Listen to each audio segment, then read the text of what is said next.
வணக்கம். இன்றைய மாவட்ட செய்திகள்.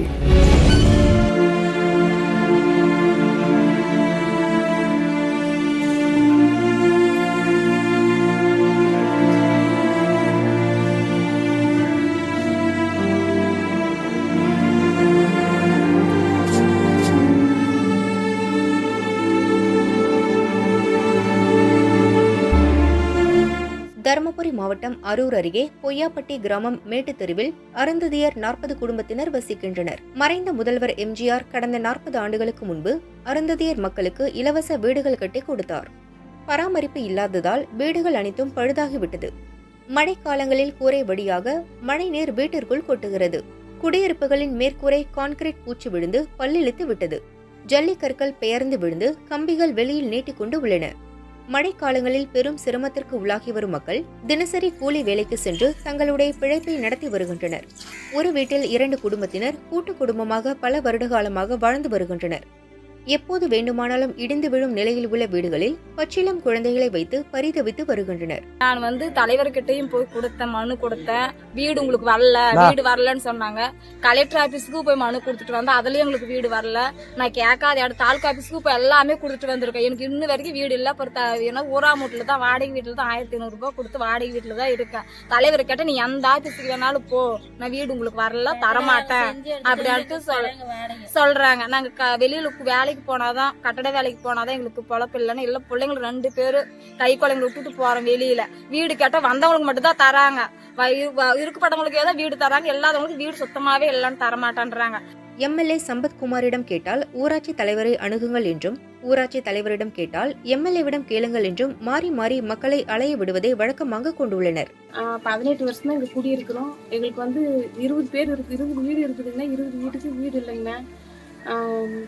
பணம் இருக்கிறவங்க சீட்டு போட்டுக்கிறாங்க, சைட்ல ஓலை கட்டிக்கிறாங்கண்ணா. ஓலை கட்டி குடியிருக்கிறாங்க.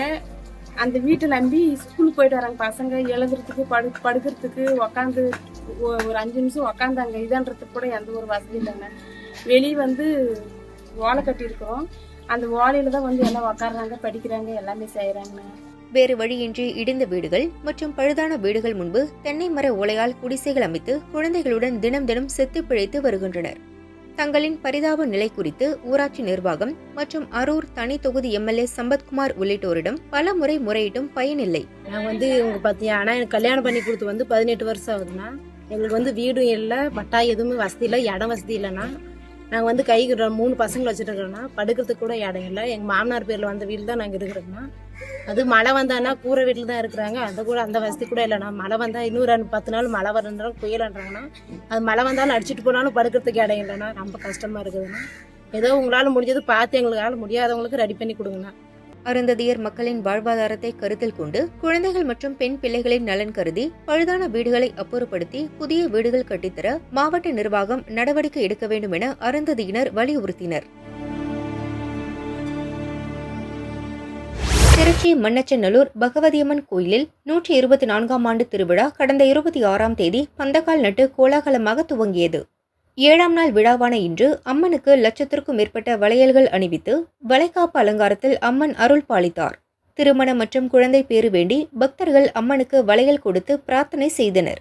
ஏற்பாடுகளை பகவதியம்மன் கோயில் விழா குழுவினர் செய்தனர்.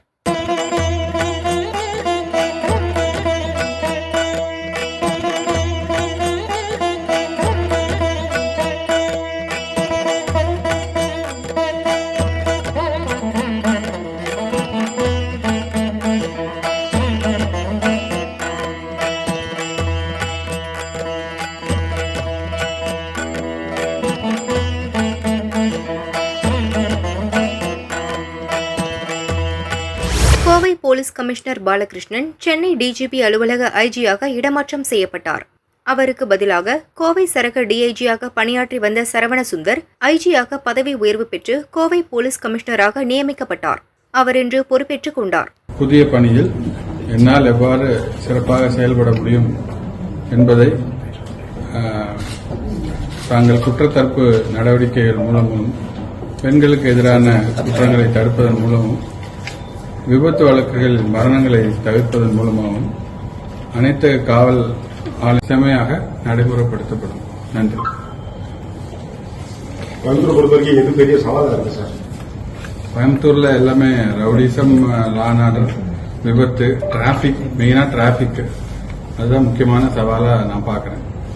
எனக்கு இவ்வளோ இதுதான் ஜாயின் பண்ணியிருக்கேன். I have to take stock of the situation, then will have a detailed press. கோவையில் அனைத்து குற்றங்களையும் தடுக்கும் வகையில் பீட் ஆபீஸ் திட்டம் அமல்படுத்தப்படும். இதன் மூலம் போலீசாரின் பணிகள் 24 மணி நேரமும் கண்காணிக்கப்படும். ரவுடிகளுக்கு எதிரான நடவடிக்கைகள் தீவிரப்படுத்தப்படும். கஞ்சா உள்ளிட்ட போதைப்பொருள் புழக்கம் முற்றிலும் தடுக்கப்படும். பழைய போலீஸ் கமிஷனர் அமல்படுத்திய அனைத்து திட்டங்களும் சிறப்பாக செயல்படுத்தப்படும். பெண்களுக்கு உரிய பாதுகாப்பு வழங்கப்படும் என்றார்.